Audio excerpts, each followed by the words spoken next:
Seguimos aquí en su espacio Voz para el Cambio, intentando comprender, entender el fenómeno de la economía dominicana que crece, los índices de precio bajan o no son muy altos cuando aumentan. El ministro de Agricultura dice que los precios de los productos de la canasta básica tienen una tendencia a la baja, sin embargo, la prensa recoge el aumento permanente de lo más elemental: plátano, yuca, tomate, berenjena, de todo.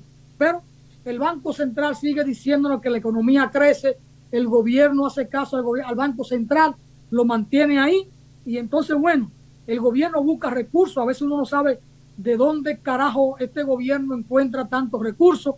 Dispone 50 millones para empresas. La pérdida son por 20.000 millones. Parece que irán a buscar más dinero prestado. Ahora, ojalá que Isaías Ramos se conecte lo más posible para que tenga su espacio de análisis, de comentario, y nos deje saber su pensamiento económico, porque él tiene propuesta en ese sentido. Es un ente nacional con preocupaciones políticas, con preocupaciones de patria, y uno siempre quiere escuchar a los dominicanos que tienen estas preocupaciones.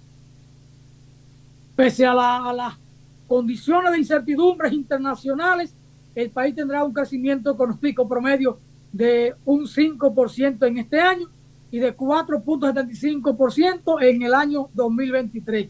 Para el país no hay crisis, no hay problema, todo marcha bien, no importa que el precio del petróleo se dispare, que la guerra Rusia-Ucrania esté en su buena por allá. No, aquí siempre estamos bien, independientemente de que el sector primario de la economía, que es el agropecuario, que es el que tiene que contribuir a servir la mesa con los plátanos, la yuca, los huevos, la carne de pollo, la yautía, los frijoles, el arroz, la batata, que estén por ahí, pero eso no importa mucho. Así es que, bueno, ya tengo conmigo acá a Isaías Ramos. Nos gustaría, Isaías, ver qué piensa del enfoque que tiene. Parece que anda la cámara medio mal, Isaías, está medio volteado. El enfoque Pues que tiene déjame el ver. gobierno de la economía, Isaías, el Así Banco sí está Central, mejor. el Ahora Banco está mejor. Central, sí, ahí sí. Ok. El Banco Central dice que todo anda bien, que es una economía que crece, que la economía es resiliente, y ese discurso lo compró Leonel Fernández, lo compró Danilo Medina, lo ha comprado Luis Abinader, y si anda bien, bueno, pues cerremos el país y a disfrutar, porque metámonos en una discoteca. Si no anda bien, Isaías, ¿qué hay que hacer? ¿Cuáles sus sectores de la economía habría que mejorar, o hay que ponerle atención, o hay que invertir? Todo el tiempo es suyo, Isaías. En primer lugar, el sistema que aquí se ha implementado es contrario a nuestra propia constitución. Aunque aquí esta clase política mira la constitución como un pedazo de papel, realmente tenemos que mirar hacia ella porque ella debe ser la guía para gobernar nuestro país. Aquí se declaró en el artículo 7 y 8 de nuestra constitución un Estado social, democrático y de derecho. Y aquí se ha hecho todo lo contrario. Aquí se ha implementado un neoliberalismo salvaje que no protege absolutamente en nada a la población, de lo que habla de la dignidad humana, de la justicia social, que garantizan y deberían de garantizar estos artículos. Más bien, ellos se han aprovechado para robar y saquear al pueblo dominicano del artículo 50 de la libre empresa, pero del numeral 3 específicamente, de las concesiones y de las entregas de nuestro patrimonio a través de esas concesiones a esos grupos élites que han ido robándose todos los recursos del pueblo dominicano, y nosotros hoy nos hemos convertido en víctimas de esos grupos, porque cuando le entregan algún servicio, como por ejemplo tenemos los aeropuertos, las energías y todo eso, realmente ellos ponen la tarifa que le venga en gana y no tienen que ver absolutamente nada con el pueblo, como también ocurrió con el oro, que era 97 para ellos y un 3% para el pueblo. Entonces, lo primero que nosotros tenemos que volver es a nuestra constitución, a ese estado de social democrático de derecho, implementando lo que todo el mundo conoce qué es lo que ha dado resultados en los países asiáticos, en la posguerra en Europa, en el mismo Estados Unidos, porque ningún país se desarrolla si no tiene los servicios básicos esenciales resueltos, llámese salud, educación, sistema cloacal, agua potable, electricidad, vivienda social, donde la gente tenga derecho a vivir una vivienda digna. Todo eso se logra a través de un capitalismo coordinado, un capitalismo de Estado, un capitalismo planificado, como lo hizo Singapur, como lo hizo en los últimos tiempos Corea del Sur, Taiwán, esos países que realmente estuvieron en peores condiciones que nosotros y realmente hoy son países eminentemente desarrollados. Pero la única manera que hay para lograrlo es con un Estado presente a las necesidades de las poblaciones más vulnerables de todo en sentido general. Y aquí el Estado realmente se ha ausentado de todo y ha dejado todo en manos de unos grupos que lo único que buscan es ordeñar la teta del pueblo dominicano y de seguir saqueando a través de diferentes mecanismos, justamente a través de ese numeral 3 del artículo 50 de las concesiones, porque los otros lo ignoran. Por ejemplo, el numeral 1 del artículo 50 habla de que no, los monopolios están prohibidos, pero que han creado muchísimo, ellos mismos han creado muchísimo oligopolio, que básicamente lo mismo, lo vemos en las generadoras, lo vemos en las AFP, en las ARS y así sucesivamente. O sea, nos engañan, nos manipulan y no les importa el bienestar del pueblo. Lo único que utilizan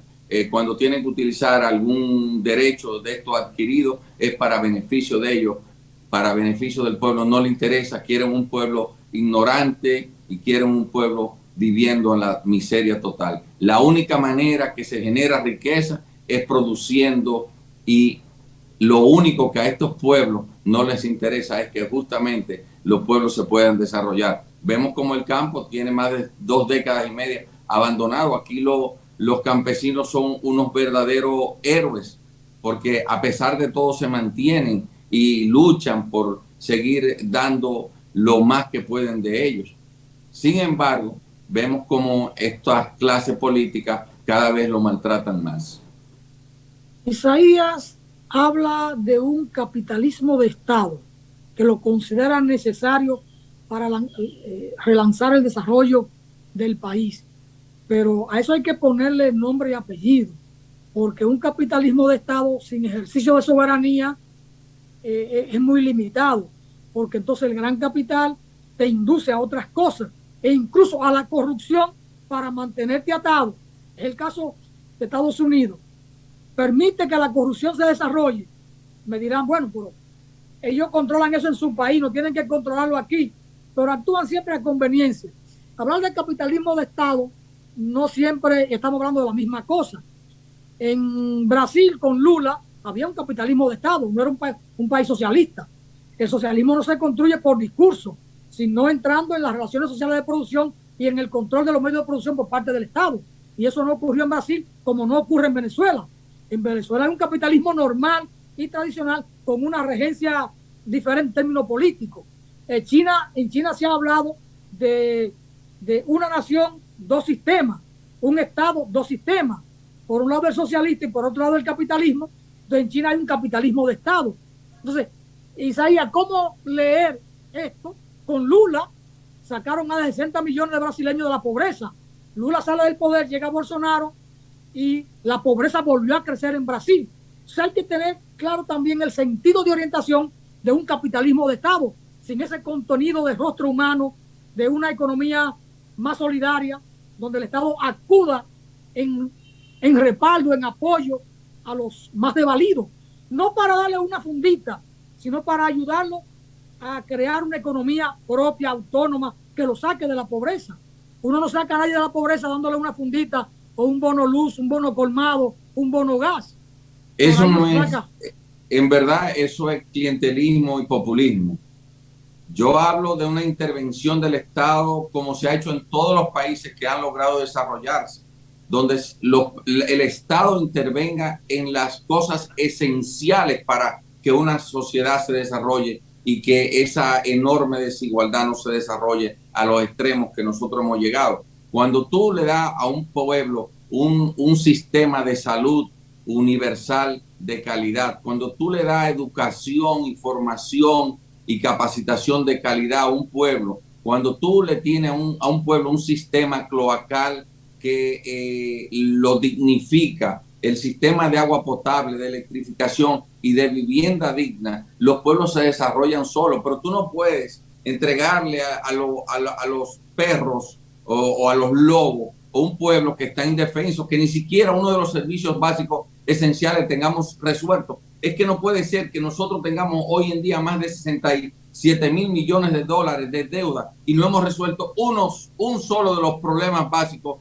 y esenciales de la población, que el patrimonio dominicano lo hayan achicado tanto que el total del patrimonio, según la contabilidad nacional, es de 36.400 millones de dólares. ¿A dónde han ido a parar todos los recursos que han endeudado y el dinero que el pueblo paga de impuestos? Tenemos que ver, tenemos que razonar, porque este es un sistema que no vive la realidad, quiere vivir y quiere mantener al pueblo en una percepción de bonanza, cuando la realidad es que el pueblo se está muriendo a pedazos, está apenas sobreviviendo, muchísimas gente pasando hambre que no saben ni siquiera lo que van a poder comer mañana. Que tú vas a un barrio de eso y tú muchas veces, sin un sistema cloacal, sin un sistema de agua, entras a esos lugares y son olores, viven ahogados en esos olores fétidos y nauseabundos. Ya se acostumbraron las ratas, la cantidad de enfermedades que generan ese sistema. Eso no es un país, eso no es un estado. Un estado está para proteger a su población. Tienen a más de 10 millones de dominicanos encerrados en sus hogares porque no hay seguridad, pero no hay seguridad porque no se atacan las causas que han generado esta violencia, porque la enorme desigualdad cada día lo que hace es que acrecienta la violencia. Donde no hay paz, donde no hay justicia, no puede haber paz, y es lo que está pasando en nuestro país. Quieren, cuando hablan de seguridad, lo que hablan es de crear más coerción, pero para los hijos de Machepa. Tú nunca has visto un delincuente de cuello blanco realmente pagando una justicia real, como pasa aquí, que todos estos delincuentes que le han robado y saqueado a este pueblo dominicano aspiran de nuevo a volver al poder. Entonces, ¿a dónde vamos a ir? Si tenemos todos los poderes fácticos, en especial la justicia secuestrada, que es la que le ha garantizado esa impunidad a esos grupos para que nos sigan maltratando, robándole el futuro y el presente al pueblo dominicano. Eso es lo que nosotros tenemos que mirar ahora. Tenemos la oportunidad en el 24, pero eso hay que unificar esfuerzos, y en eso estamos en el Frente Cívico y Social, luchando para que el pueblo dominicano pueda ir con una sola voz ahora a enfrentar a estos grupos mafiosos que al fin y al cabo son más de lo mismo. Todos son lo mismo, lo único que ellos cambian son las letras de y los símbolos y los colores de su partido, pero son actores que todos se rinden ante sus amos, que son para beneficios de ellos, y que el pueblo se siga muriendo en la inmundicia y en la miseria y en el hambre que ellos han provocado. Gracias, Isaías Ramos. El tiempo nos venció. Juan Francisco coincide con usted en el sentido de que esta partidocracia no ha resuelto un solo de los problemas del país, uno solo. Y él reta a cualquiera que venga al espacio a discutir eso. Hemos visto ahora mismo que el sistema de educación colapsó, que no ha funcionado, que no ha salido adelante, porque con todo el dinero del mundo no hay aula. Y se construyeron todas las escuelas del mundo bajo la corrupción, escuelas donde no hay estudiantes. Todo el sistema en crisis. El tema de la seguridad ciudadana en crisis. Estamos todos presos en la casa, no podemos salir. El tema del aparato productivo nacional en crisis.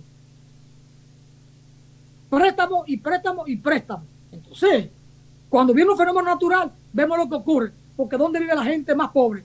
En casucha, a orilla de una cañada, de un río, en casas que si le empujan se caen, a la mala de brisa van al piso.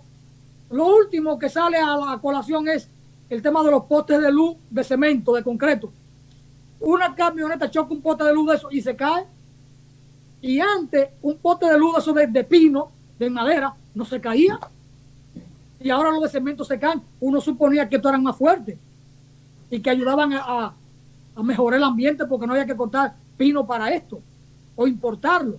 Pero igual tienen que importar la varilla para construir los postes de cemento y destruir otras montañas para buscar los materiales, la gravilla que la sacan de los ríos y todo esto. El Cuando país se encrucijaba. Sí, cuando aquí se conozca la realidad, que se pueda conocer la realidad a que no han llevado esta clase política, yo sé que ellos la van a pasar muy mal, porque el pueblo tiene que dar a entender que a ellos no les importa esto, ellos tienen sus problemas resueltos. Aquí hay políticos que tienen mansiones en cada país del mundo, prácticamente de Francia, de España, de Estados Unidos, en varias ciudades. Aquí tienen mansiones por todas partes, mientras el pueblo se hunde en la miseria. Entonces aquí la realidad es que nosotros no nos hemos dado cuenta de lo que ellos han hecho para destruir este país. Y si nosotros, como te digo, no reaccionamos y unificamos voces, estaremos condenados a la miseria eterna. Lanzando flores al mar o al río Masacre en Dajabón o al Yuna en Bonao, no vamos a llegar al cielo. Habrá que tomar el cielo por asalto. Isaías, muchas gracias por estar ahí con nosotros. Gracias a los amigos y las amigas. Saludamos al Bovino Francisco, Paula Xiomara Méndez, María Salomé Peña desde Higüey con nosotros, Crimo Santiler, y hay mucho más que no puedo verlo en esta plataforma. Saludos para todos, muchas bendiciones. Hasta mañana. Gracias, Isaías, por estar con nosotros. Gracias a ustedes, bendiciones para todos.